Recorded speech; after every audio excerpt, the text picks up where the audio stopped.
ಚೆನ್ನಾಗೇ ಇಲ್ಲ. ಎಲ್ಲ ಇವಳ ಏಟೊಂದು ದಿಮಾಕು ನಿನಗೆ. ಸಾಯಕ್ಕೆ ಮೊದಲು ನಿನ್ನ ಆಸೆ ತೀರ್ಸಮ್ಮ ಅಂತಂದ್ರೆ ಸಂದಾಕಿಲ್ವಂತೆ. ಇದು ಸಂದಾಕಿಲ್ವಾ?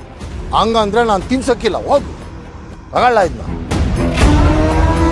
ಶಿವಪ್ಪ, ನಿಂತಾವ ಸಾನೆ ಜನನ ಕಳಿಸೀನಿ.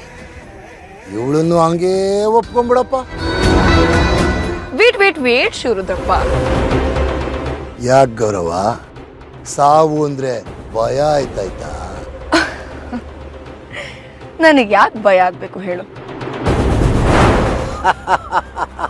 ಆ ಕಡೆ ಚೂಡು.